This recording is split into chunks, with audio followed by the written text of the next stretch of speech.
I am honored to welcome Dr. Sig Snap, Sustainable Agri-Food Systems Director at the International Maize and Wheat Improvement Center, CIMMYT, who will kindly give an introduction to the seminar. Dr. Snap, over to you.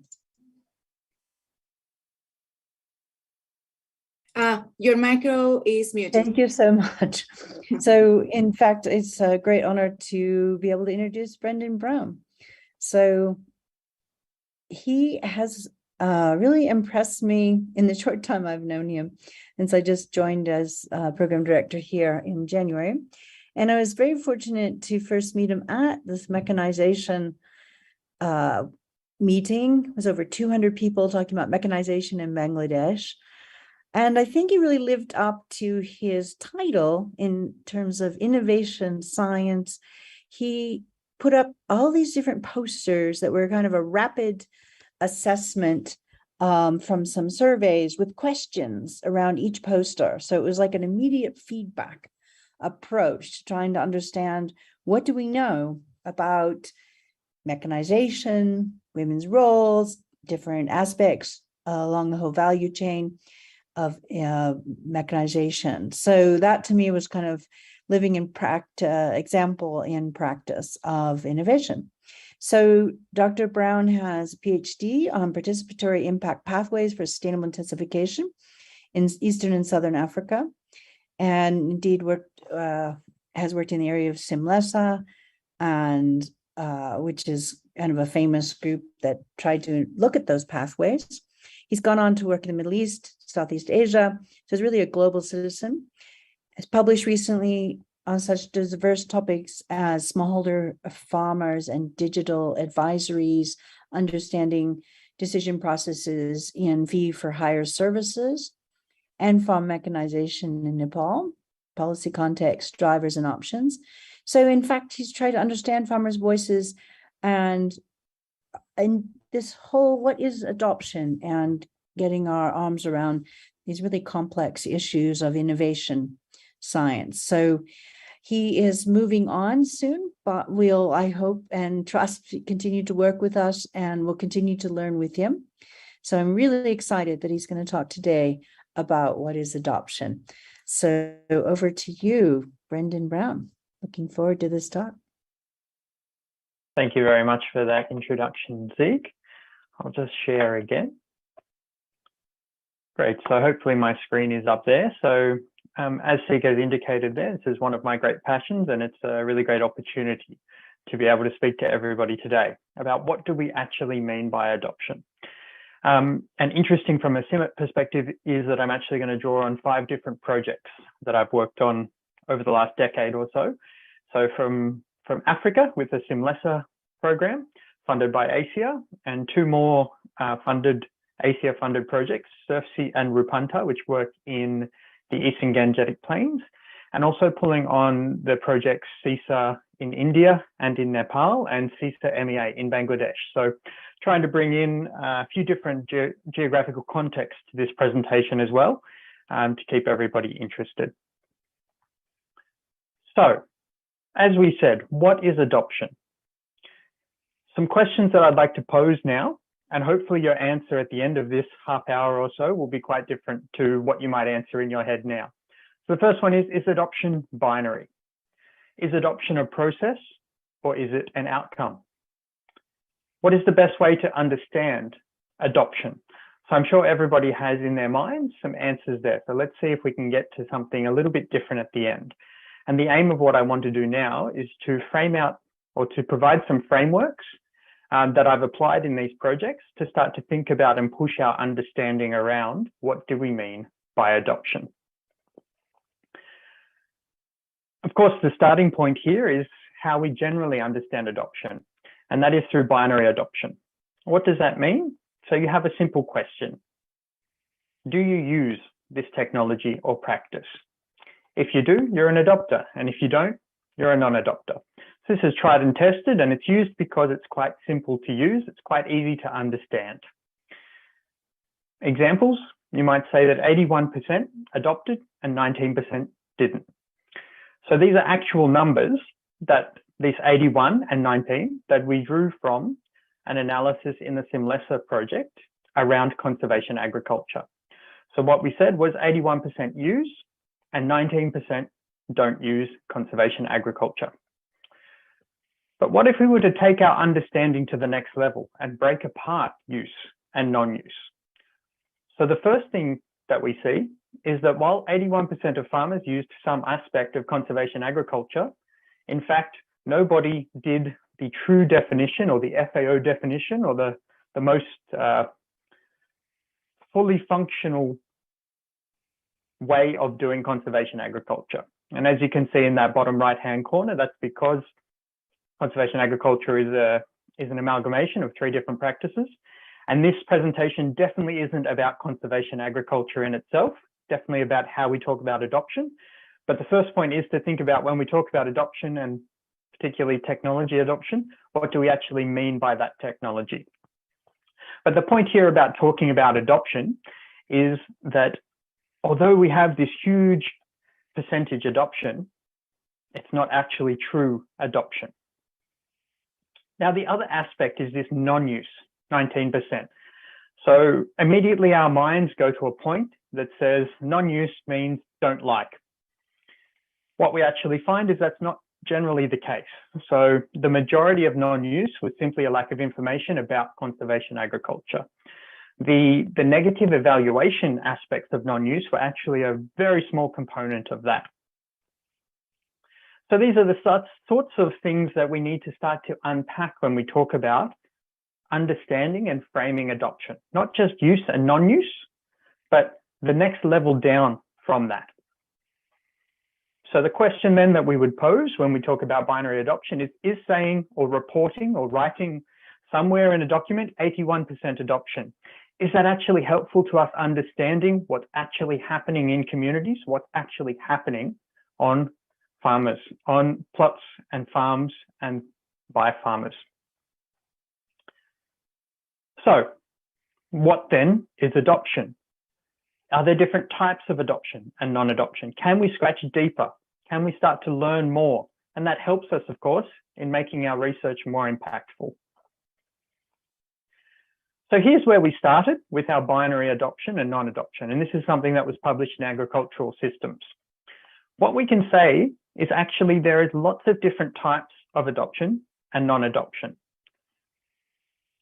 The way that we framed it in this paper was to look at a series of steps that you go from learning into evaluating and then eventually using or not using. So whilst we have these different stages, what we can do is then place them in a logical order. We start with exposure into non-trial assessment, trial assessment, and then utilization. Essentially, 100% of a population starts at unaware of a technology or practice when it doesn't exist. What we want to get to as researchers trying to create impact in communities is to get those technologies, those practices into use. So how do we get from unaware, 100% of the population, to 60, 70, 80, 90% of farmers in a particular population utilizing? So this was called the process, or is called the Process of Agricultural Utilization Framework, published in Ag Systems in 2017.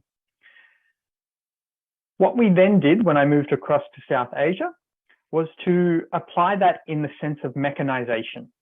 So what we've done is essentially the same framework, but then added in an ownership component because we have these machines that are obviously integral in smallholder systems to be owned, but then also to be providing services as well. So this is published also in Agricultural Systems, but more recently in 2021, called the Stepwise Process of Mechanization Framework. And so we've applied that to SRFSI and CSISA data. The core idea, though, is that we get away from this just percentage adoption and we start to think about what proportion of a community have information constraints, what proportion have negatively evaluated, what proportions are users or potential users, meaning they're showing interest or they're being supported, but they just haven't reached that unassisted user stage. And then we have owner, and then the next step is service provider. Though when we apply this, the numbers are so small that they're a little bit difficult to work with. So an example of how you would apply the stepwise framework. So here is a study that we applied with data across the Nepal to right, east to west. And against, I think it's 9 different machines there. And what we could say is that 3 of those machines, being the combine harvester, the 4-wheel seed drill, and the 2-wheel reaper, have some level of adoption there, ranging up to nearly 1/3 of the population. The rest quite low in their adoption rates, less than 5%. So that might be where we stop with the binary adoption, or we might run some statistical analyses that looks at characteristics of adopters and non-adopters. But that's generally where our adoption studies tend to end. So what we did is we applied that stepwise process of mechanization framework to start to understand and piece together proportionally within communities, what are the dominant typologies that are occurring. So basically on the left of the graph, that yellow is unaware, and on the far right in the greens are the users and owners. So what new information can this provide to us? So again, on the left-hand side, they're your binary adoption numbers. But let's look at the 4-wheel tractor seed drill. So we said 30% binary adoption.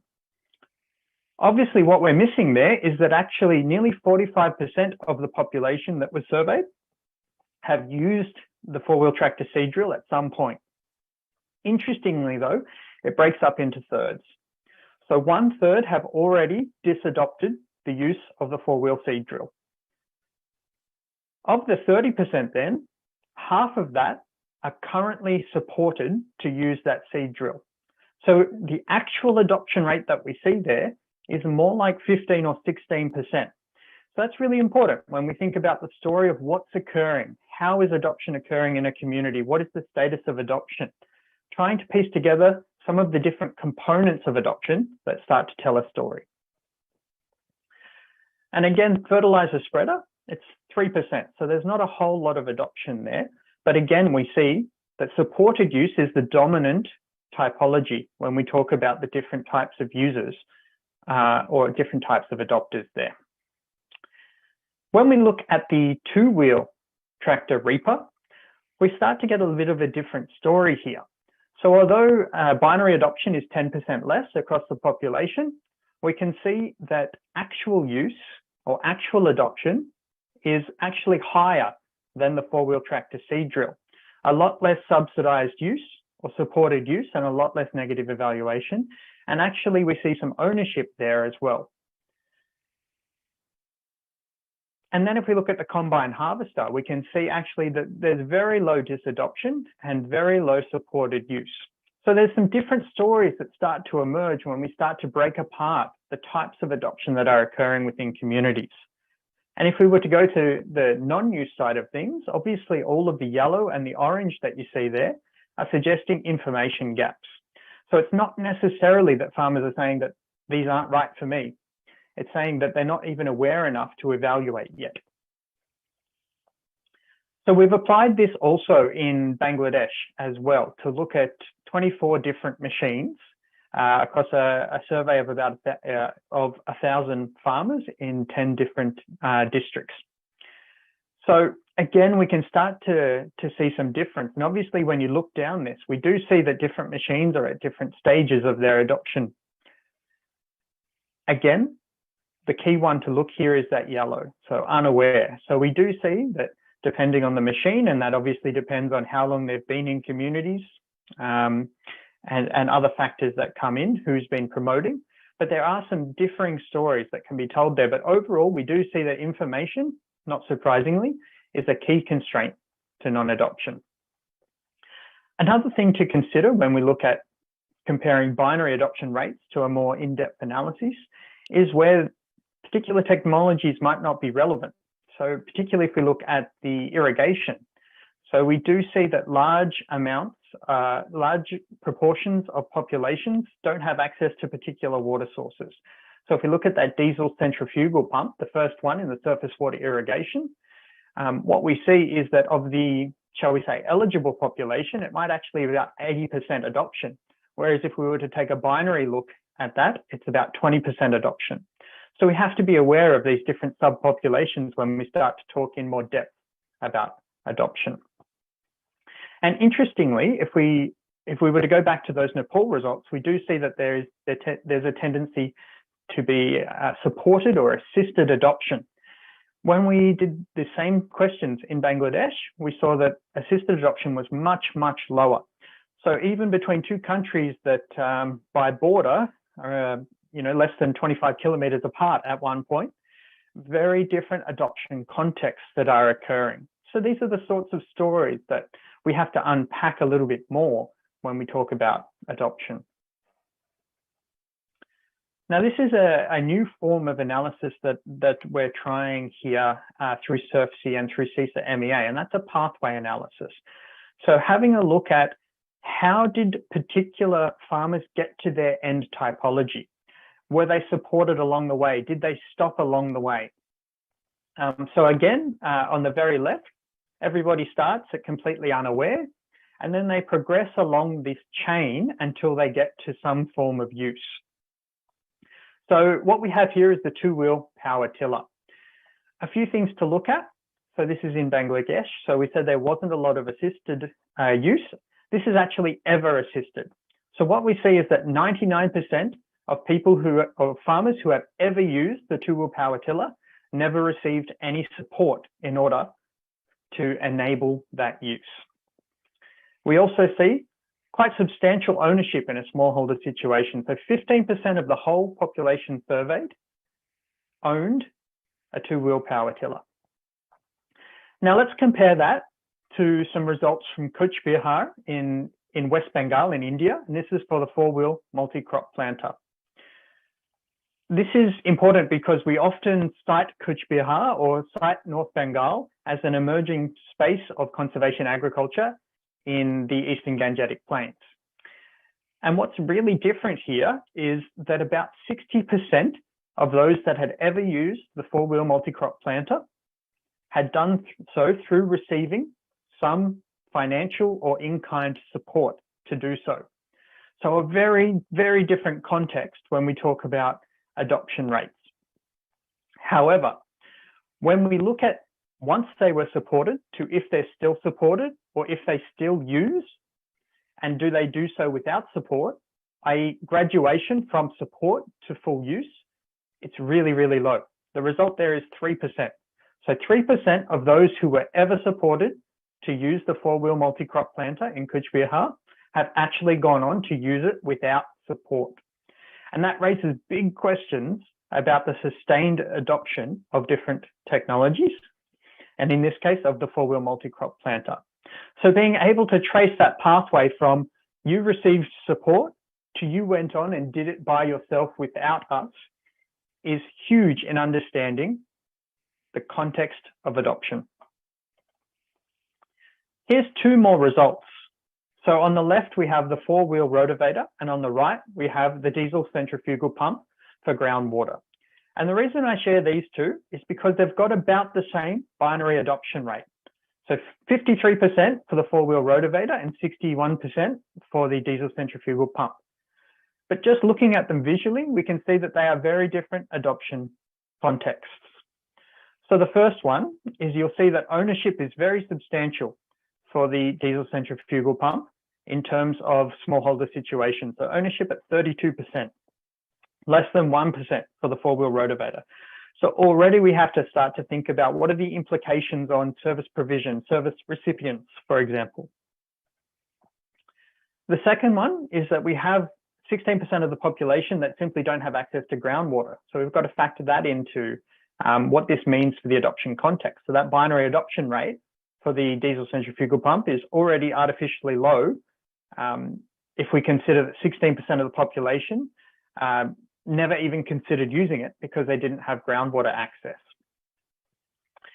And what we talked about with ownership, we can actually see coming through in our disadoption and the reasons for disadoption.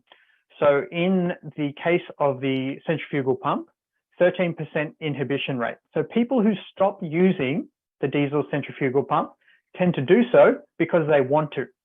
If we go across to the four-wheel rotavator, it's about 50%, which means half of the people who have disadopted do so not because they thought that it was a bad machine, but through other factors like the ability to access that machine. So although they have quite a similar binary adoption rate, they have very different adoption contexts.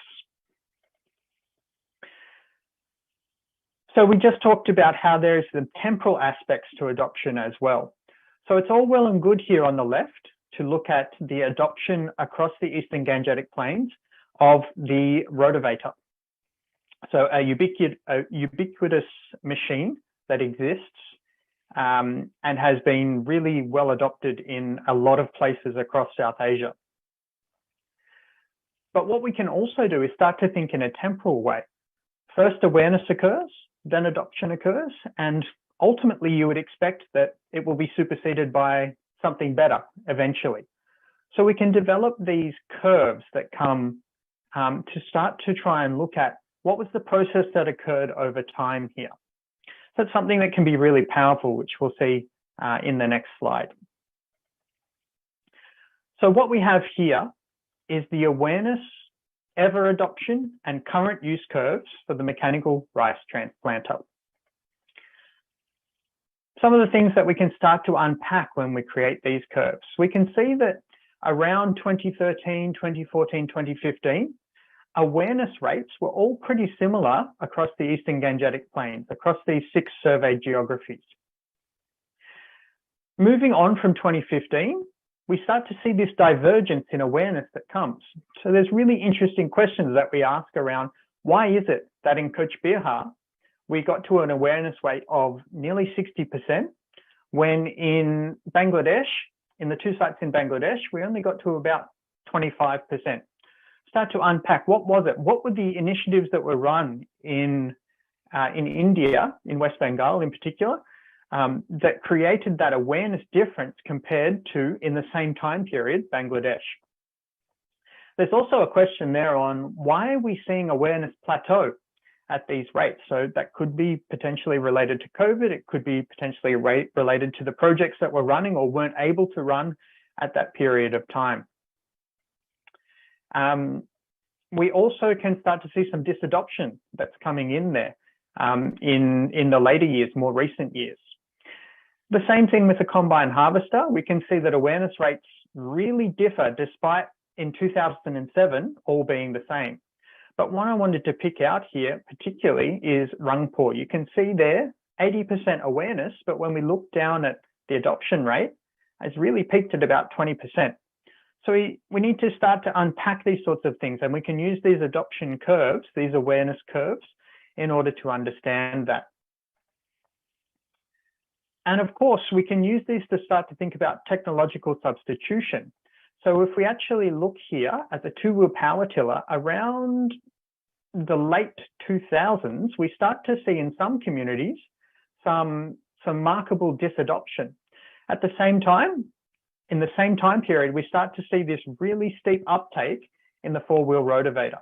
So that in terms of adoption, to see adoption over a 10-year period that goes from less than 5% to above 80%, is something, there's a story there to be told, but it's also important in comparing the 2 different machines. So we're starting to see that, yes, we can compare and there's some good learnings that can be there. But as people who are in the CG system, we really want to learn about how we can actually promote, extend. What can we learn from these trends? And often we're raising a lot of questions that we might not have answers to. But of course, that's good for the social researchers that are around our teams.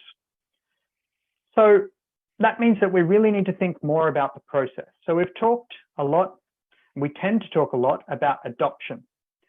But of course, adoption only occurs when we come through these different phases.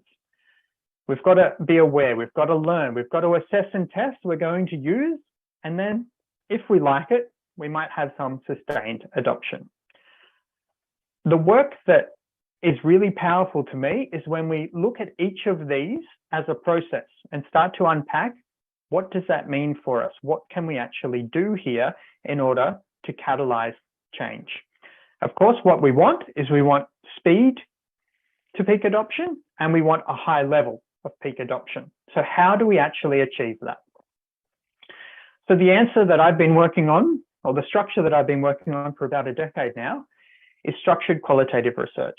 So qualitative research, many people might be scared off it because it is really in-depth. It takes a lot of time, it takes a lot of skill, and it's also generally hard to do as part of a team because there's so much interpretation that comes into qualitative research. So what I've been trying to do is to try to create a code book, a set of structure that we can look at qualitative data to try and make sure that we can actually analyze it in a way where if we change projects, if we change technologies, we've still got a structure that can help us understand that. So on the left, you've got the livelihood platforms approach, published back in 2017.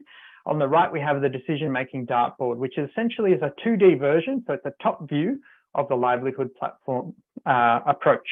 And these all are vaguely based on the sustainable livelihoods framework as well. Of course, with that, we need the data to go with it. So these don't really work for large quantitative surveys. These do need a lot more time with respondents, a lot more structure around what we're asking, because we're asking why now. We're not asking what, but we're asking why. So we generally do this through Snowball sampling methodologies. And the two Snowball samplings are up there on the left for SIMLESA and on the right for SRFSI, just to give you a gauge on the sort of data. What we're talking about there in SIMLESA was 325 semi-structured interviews across 20 communities. On the right, we're talking about 288 across 17 communities. So this is where we go in generally with two quite well-trained, not enumerators, but explorers, scientific explorers. We have a team of those in South Asia now, sitting in Nepal. And we do these really in-depth analyses in each community. So what are the processes and what can we learn from them? So starting off, as I said, we always start with awareness. So the question is, how can we catalyze awareness of emerging technologies and practices? So the first one is just looking and quantifying that awareness gap. So these do come from large quantitative surveys. Both of these presented are more than 5,000. On the left is in the Eastern Gangetic Plains. So what we see when you see the orange, that's the information gap that's being quantified. So as you can see, it's generally pretty big.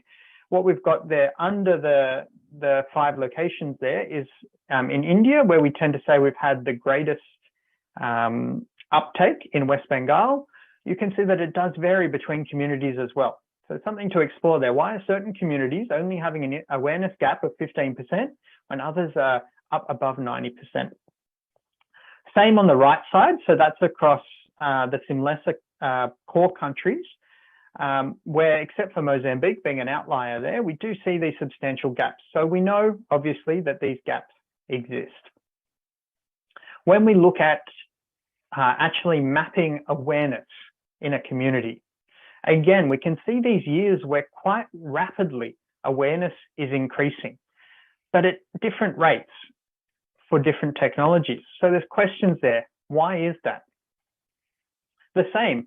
If you look at the scale there, the top line there is 60%. So we're really plateauing, not where we want to be. What is it we need to do to address this? One of the theories that came out of my PhD in the SIMLESA work is that we tend to have this assumption that farmers want to gain awareness from other farmers in their community. There's lots of different theory that comes in behind that. When we did this really in-depth study that looked at why information gaps persist, so this is published in Agricultural Education and Extension, what we find is that the theory is there, but in practice, there's a lot of compounding issues that come in, but particularly that the social structures that exist in these communities actually imply jealousy, distrust, frustration, disharmony, and limited information exchange. When we create these lead farmers and empower them, we're not necessarily going to get what we want. So there's some summarized quotes from the different farmers that we talked to there. And if we think about the context of South Asia, then, well, it's actually communal structures are even more complex in the way that we have far higher disparity and differences in wealth. We have caste, we have cultural contexts that can make it even harder for that to occur in the South Asian setting. And linked with awareness, then we have learning. So, okay, if a farmer knows that a practice exists, how do we get them knowing enough that they're ready to assess? So some really interesting points that flow on. So on the left here is results from 1,000 Bangladeshi farmers. The one that I really want to pull out again is other farmers, so the purple there. So whilst 42% of the sample said their main information source was other farmers, only 15% actually wanted their main information source to be other farmers. So you can see that purple reallocating to different groups there. Something really interesting that was actually replicated in our SRFSI data as well. So the red meaning really low satisfaction. So regardless of location, caste, age, education, number of agricultural members or gender, farmers just didn't want to learn from other farmers. Where they did want to learn was government extension. Some of the other interesting things are that different locations actually preference different things. So if you look at Rangpur there, nobody was satisfied with farmer groups, but everybody was really satisfied with local organizations. You can get the opposite there in different locations. But if you look at farmer groups, if we look at caste and farmer groups, the lower caste that you were, the less inclined you were to be satisfied with farmer groups. If you look at age, the younger you are, the less likely you were to want to engage in farmer groups. The more agricultural members you had, the more likely you were to engage in farmer groups. The takeaway here is that information systems are really, really complex, but the important thing is we start to understand, because if we go in with one set way of engaging with farmers in trying to help them learn, we may be empowering different subpopulations that we don't necessarily need to empower as much as others. Another example there is in terms of local organizations and the type of individual in the household. So you can see that female heads really didn't have a high satisfaction with local organizations, whereas male heads or female spouses did. So these are really important things to understand about how learning occurs. And just quickly, we also have data that looks at who gave training and what outcome did you get. So if we look at business, we can see that business is really good at creating binary adoption, but actually a lot of it is supported. If you look at NGOs, they're really good at creating awareness, but not creating adoption. So we haven't actually got to the bottom of this. We sort of ran out of time with SRFSI, but there are some things that are really useful to start to learn and unpack when we think about how do we create learning environments, what is the best way to do it. If we move along then, we've got this subset in the population that have enough information, that are assessing, that are saying that they like it, but they're not actually progressing. So if we look here, if we go from A, familiar, into not used, 97% of farmers that we surveyed in the EGP that said they had never used a zero-till drill but were aware of it, said that they wanted to. This means that something's holding them back. It's not just that they think that zero tillage is not good. Overwhelmingly, nearly always, it was that something else is holding them back. And it's the same sort of story for testing. We talked about those that have used with support, 60% for the zero tillage drill. But those that have actually graduated from support to constant use, that G line there, it's really small. You probably can't even see it on a small screen. It's just 4%. So something is holding back this progression, this testing, this positive evaluation from getting information to actually using. So we did an in-depth study as part of SRFSI, a really in-depth qualitative study that started to try and understand the decision processes. So not just trying to quantify, but actually understand from the lived experience, what was it that meant that they knew enough, that they had the information, that they wanted to use it, but they couldn't actually get to use. And there's various reasons, and it's always hard to summarize this into one neat little figure. But some of the key themes came that there was this expectation of support to catalyze change.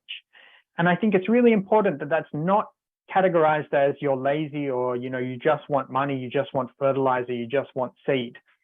That's because of the financial situation and the limited risk-bearing capacity that they actually have to change. So it's not just a hunger to get free things, but it's a fact that a lot of the time, the things that are being promoted, the practices, the machines, the technologies, don't quite fit into every farmer's basket of options. What we also see when we talk then about this using process, we can see, so this is data from Nepal, and this is specifically for those who have ever used. So 6 of the 9 technologies there had more than a third of farmers disadopting. And if you look at the 2-wheel seed drill and the laser land leveler, nearly 2 in 3 that had ever used had disadopted. So it's a question of, why are we getting such high disadoption of machines in Nepal? One of the assumptions that we often make is because they think that it's a bad technology, so they choose to disadopt. If we look at the zero-till drill here, for those that have stopped, what we see is that 62% of people who have stopped using the zero-till drill, it's not because they thought it was a bad machine or a bad practice. It's other factors that are limiting them. So again, really important to think, disadoption doesn't mean negative evaluation. We have to understand why that's occurring. Where this trend is also there in Eastern and Southern Africa as well. So we've done an in-depth study there in Eastern and Southern Africa, so published in the International Journal of Ag Sustainability. What we basically get to again is the resources that are required to use conservation agriculture. They're not there, they can't access supplementary resources, but a lot of the time this is because of that enabling environment that we're setting up, or cultural applicability. Again, when we did this in-depth study in SRFSI, we found that it again comes back to this idea that the subset of farmers that tend to disadopt, it's because the resources that they have are insufficient to enable them to move to sustained adoption. So again, very hard to summarize qualitative data from so many interviews into a neat little figure, but really encourage people to go to the citations that we have down the bottom, or email me if you'd like a paper to start to think about that. But again, it tends to come back to not just the household situation of resources, but the fact that supplementary resources are not there, that community norms are limiting, and that ultimately that policy support or that project support isn't targeting the right resources in order to enable them to get there. One of the interesting pieces of work that we actually did in SRFSI was to look at, okay, those that did make it to sustained adoption, how were they able to overcome the issues that others were having? And it wasn't, again, necessarily that they were the rich farmers. What we actually found was there tended to be a mindset that came, that they approached and they came to the same implementation challenges, but they seem to have a mindset of actually finding strategies to overcome these challenges. And of course, some of that is related to financial resources and risk-bearing capacity, but some of it was also more strongly related into how they approach a challenge that comes in their farming system. So that is actually published in Frontiers in Agronomy as well. So that's worth a read to start to think about. It's not just about identifying challenges to implementation, but it's also about identifying within communities, how did they overcome these? So not just us creating ways to overcome these challenges, but how did those that actually made it to adoption actually overcome those by themselves without intervention? Because that's ultimately what we want with sustained adoption. And one of the points that I made, which was published in Renewable Agriculture and Food Systems, was that we tend to look at something like conservation agriculture, a complex technology, as expanding area over time. The alternative way is to actually look, so that's a very transformational change. What we need is these transitional pathways. So where do we start? Where do we want to get to? Let's change it component by component if you do it correctly. It doesn't mean leading necessarily with zero till, but what are the other components that help enable us to get there? So just quickly finishing off, when we talk about sustained adoption, particularly in South Asia, particularly with mechanization, we can't do that without machines. Now, if we don't have those machines, we can't get adoption. So what we need is service providers. So we've done some specific studies also on service providers. And what we found that although we often ask the question, why do you choose to do or not do zero tillage? Or why do you choose service provision? What we find is this complex mind map of decision-making that comes around zero tillage service provision. So I'm going to put it up, and it's going to be much too small for you to see on your screen. But the idea here is that when we try and go down into decision-making, it's never going to be one reason, but it's going to be a whole confounding mess of different factors that come into decision-making processes. So this is something to consider. If you really want to get to the bottom of why things are happening, you really need to go into the decision process. You need to sit down in a structured way and discuss with the different end users. So this one is a very interesting study on direct-seeded rice in Bihar, published in Rural Studies out of the CSISA India project. And a final point then is we also have to look at that cultural context. So that definitely comes through when we think about why things do or don't happen. So we've got a study that's in review at the moment that looks at the gendered context of agriculture in the Eastern Gangetic Plains and how those are changing and what opportunities that makes for women's involvement in agriculture and how that implies on how we should promote things, how do we create adoption. So noting that time, one last thing I wanted to mention was that we actually need to also frame adoption, not just after the fact, but before the fact. So we've got data that we're looking at in Rupantar that actually looks at what do farmers want to do? Is it crop diversification? Is it livestock diversification? Is it livelihood diversification? So doing that before in order to help that adoption process catalyze more quickly. And of course, we didn't even touch on the technology itself. And if we've got the right thing, what does that mean for a household? How do we actually promote any new practices? So takeaway messages. We started with binary classification, yes and no. We've seen that there's actually these different categories within the process that come. So the challenge that we see in how we frame adoption is to actually pull apart each of those processes to look at how adoption comes together from not knowing, a community not knowing anything to getting these higher adoption rates through awareness, through use, through eventual disadoption as well. I know that that was a big data dump, but I'll just leave you with the fact that we often ask, what is the adoption outcome? What I would challenge everybody when you're thinking about adoption is to think more along the lines of what are the processes that catalyze adoption? Thank you very much. Back to you, Sieg. Well, this was really, as you said, an impressive amount to think about. So thanks for that. And I will let you moderate your own questions. And there's been some in the chat. I don't know if you can see that. Do you want me to read one of those to you? That might be useful. It might be hard for me to catch up. Yeah. So thanks, Victor, for asking, could these farmers have adopted something else, something simpler? Or is it the challenge of not leaving no one behind? Can they just? So definitely, I think that's where we have to think. So the example that came through for me was that technological substitution example, where we see that, you know, eventually we would hope that we keep getting incrementally better at things. And of course, there is the element of we're simply not providing technologies or creating technologies that can supersede the existing as well. And that might be through various examples of financial poverty traps. So we know from our work in Nepal that conservation agriculture can actually be a poverty trap rather than enabling people to get out of poverty as well. So it's certainly something that we need to consider, and that's on the non-adoption side. Let's not just talk about adoption, but on the non-adoption side. Other questions?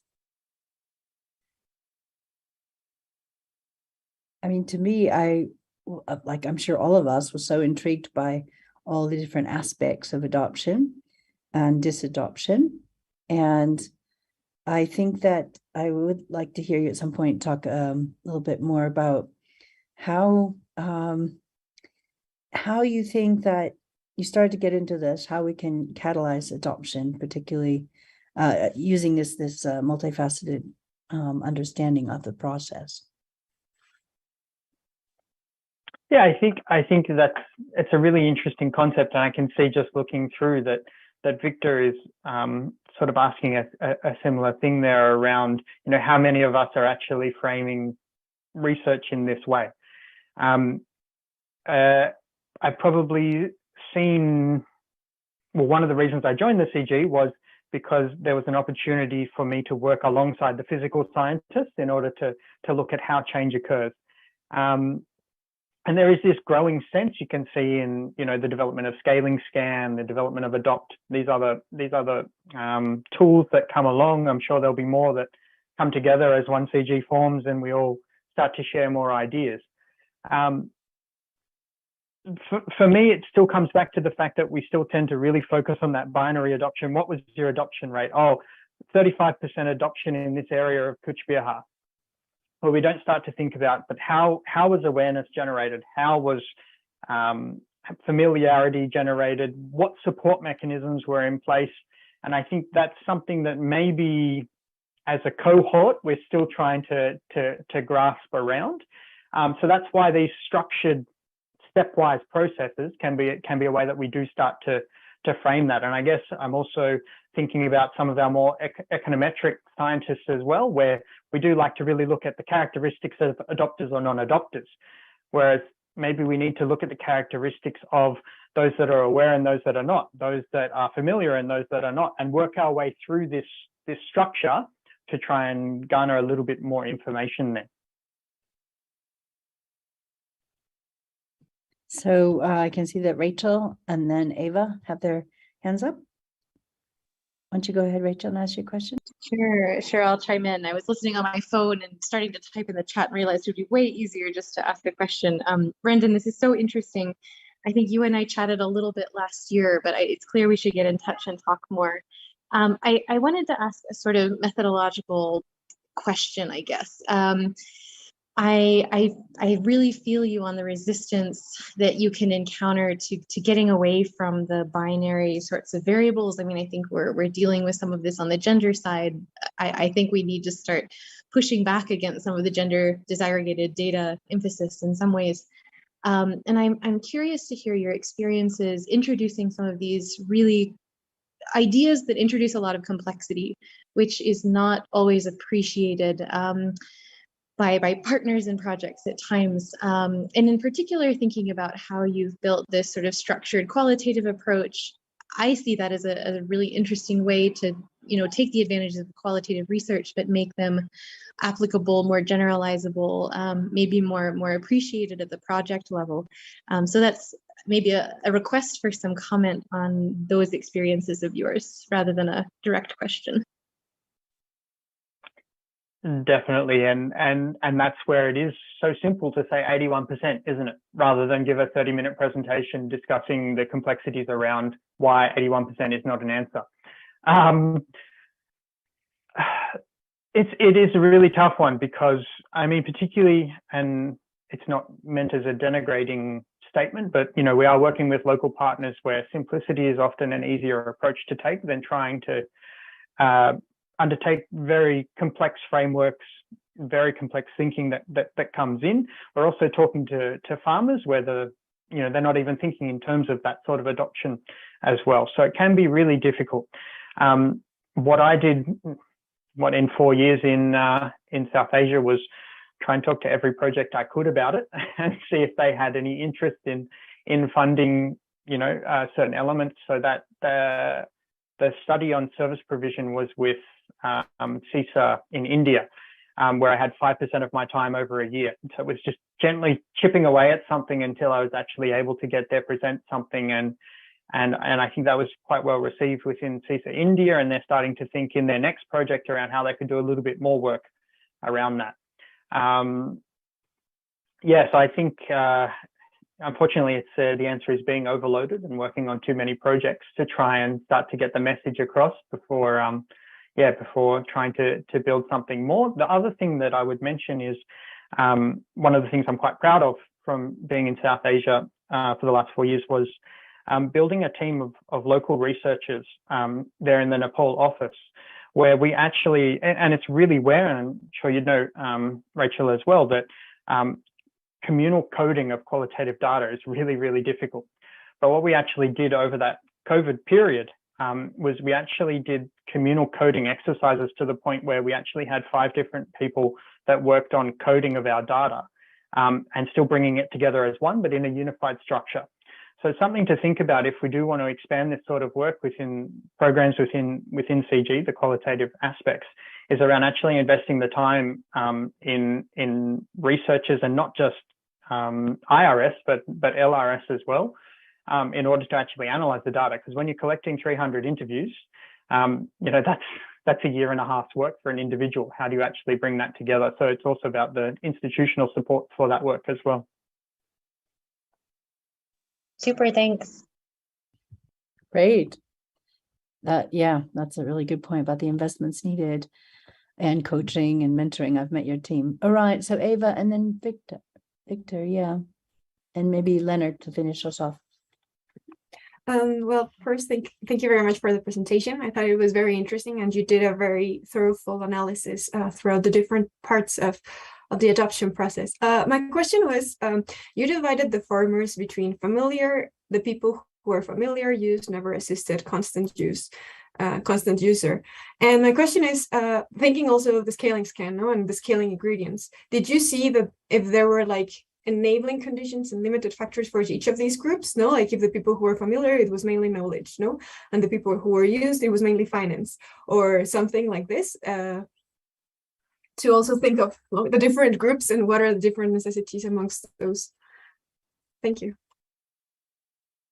Yeah, it's interesting because our approach in our qualitative work was very much around the decision-making processes. So some of those things did come out as we went through, and aptly summarized there, it tends to be finance at a certain level, it tends to be information at a certain level. I think what occurs is the further you go up that chain of adoption, the more diverse the issues got. And as you would expect, by the time you actually get to sustained adoption, then you've just got a whole mind map of 50 different things. And there are some common ones, but there is this diversity that comes around. So I think that's where the need for this more in-depth work comes in. There's definitely a space for all of the tools around scaling. This is sort of a supporting line to see, we can get 10, 15 people in a room and do expert solicitation and these sorts of things. And this is sort of the feeder from the bottom that comes into that as well. In terms of the specific factors, given the 30 minutes, I wasn't able to put everything up, but there's lots of papers that I'd love to share with you that actually point to these different stages. And it would be quite interesting to see as you move down that chain, where does the emphasis tend to come into? But it's not something that I've really formalized in any analysis. Thank you. Yeah, thanks, Brendan. So I think we're going to still have time for 2 more questions, but it is getting close to the end of the hour. So I'd like to just thank you before we get into the last 2 questions here. So thanks, everyone. The virtual is a very odd way to thank you, people, but I know that we all are very appreciative of your deep dive into this and your really insightful. I know we'll all be thinking about this in different ways.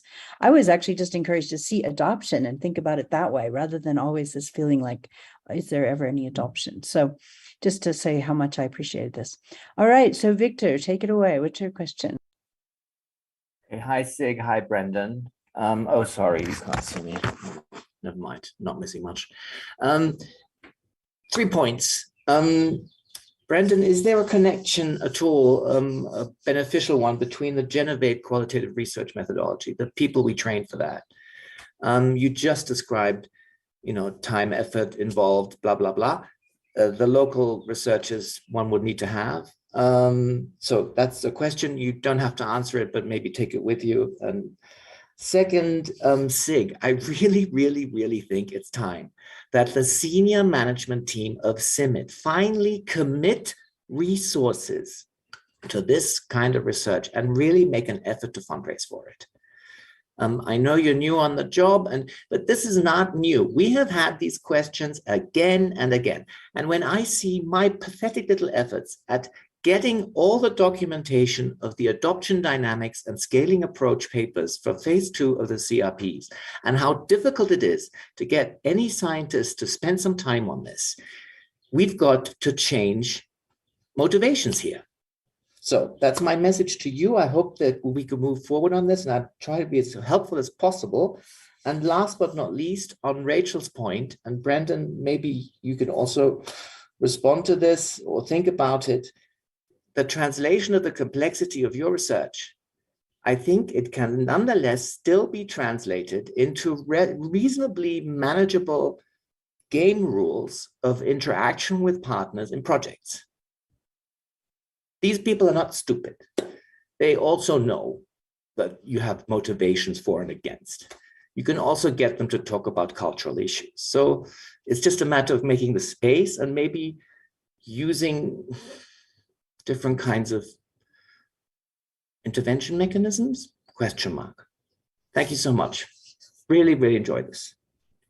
Thanks, Victor. I'll jump on the ones that I'd like to answer and then claim time on the ones that I wouldn't answer. And so the second one there was a conversation we had at the SAS or the SAS regional meeting, where Santiago brought up the fact for more qualitative research, and I stupidly put up my hand and said, well, do we have the resources, time, people, time to train people to actually invest in qualitative research? So I think it is starting to get on the radar, but it is something that it certainly doesn't happen very easily or quickly, and you really need that time investment. Because I think the time that I put into training up people over that COVID period, it was probably a period of about 2 months sustained in order to get us to a point there, and even then it was then 6 months of ongoing effort as well. So yeah, there has to be some incentive there that looks at building that. And that was internal. That wasn't with partners either. So if we want to actually then build partners' capacity to understand and implement this sort of work, it really snowballs into something quite huge there as well. But yeah, hopefully it is on the agenda as well. Absolutely. There's a lot we have going on at once here. All right. So everyone, of course, can leave, and there is a webcast because it's 5 o'clock, but those of us who can stay on for a minute, I would like to hear really Leonard give you the last question here if you're still on. Otherwise, I'll read from the chat. Please take it over, Leonard. Yeah, thank you. And I'm going to take this opportunity to ask something different, because I already put my question in the chat. And Brandon, really very impressive presentation. We lost a bit touch during the COVID, but I see you have not been sitting still. Really amazing here. I wonder what has been the response to this kind of, let's say, evidence that you put on the table by, let's say, donors and even partners in, maybe nudging them to change the way that we work. I mean, in scaling, the big problem is basically ourselves, right? The donors that are saying, okay, give us 100,000 farmers by 31st of December.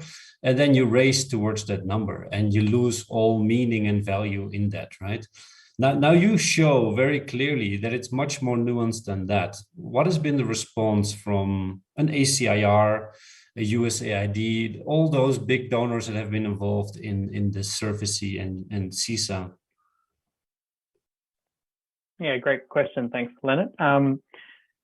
I think we often find ourselves digging our own graves on this as well, because money is tied to numbers at the end of the day. If I reflect on the process that we've gone through with ASIA in South Asia, I think that the presentation of this was part of the lead into the follow-on Rupantar project from SRFSI, in that we really wanted to talk more about processes of change. And one of the things specifically in the Rupantar project document is that one of the things I really encouraged was never stating a number of farmers that we would actually try to implement something to. No number of farmers trained or no number of farmers reached, anything like that. And originally there was this pushback. What is the number? What are you actually doing here? But the way that we actually evolved that and sort of negotiated with that was that this is very much around the fact that if you want to write a project that impacts a number of farmers, then you're missing the broader story of when we integrate with partners, actually create processes of exchange. That's what you're getting out of this. So it became a process project. And we had a small research activity that called roadmaps that came in that very much talked around this is a process-oriented project. We're not going to give you X number of farmers by Y date, but we actually want to show you that this is process. If we get the processes right, in South Asia is the key example. If you get a process right, you're not talking about tens or hundreds or even millions of farmers anymore. You're talking really big numbers. So I think that's when they sort of saw potential and got interested when you show them that, just by sheer population mass, what you can do in a project versus what you can do with establishing processes that help enable adoption, that was their buy-in. But I wouldn't say that's going to be the same with every donor, and I have much more limited experiences with BMGF or with USAID in that negotiation, and I can see that it's probably going to be harder, particularly with USAID, because they do like those numbers. But I think as much as we're talking about processes, it was actually the journey that came through from the SRA, from SRFSI, from my lobbying over several years to try and move away from, you were there with the writing of SRFSI variations as well, trying to move away from 1 million farmers by this date, actually bringing them on a process of change as well. Thanks, Brandon. Great. I think that's one of your biggest contributions, really, to get beyond ticking boxes that we've adopted. It's always been a huge concern, many of us in ag development. So thank you, Brendan, for all you're doing, and look forward to working with you in different formats in the future. So I just wanted I put in the chat, the next SAS presentation is going to be my journey at CIMMYT, looking back to move forward together. So kind of similar theme to yours, Brendan. So that will be on Tuesday, the 9th of August, from 8 to 9 o'clock Mexican time. So thanks again, Brendan. Let's stay in touch. And now I have some really interesting papers. I've only read your more recent one. So this is, you've really shown me this body of work that you've done. Thank you again. Thanks, everyone. Take care. Thanks, everybody. If you want any papers, just email me. Thank you. Bye-bye.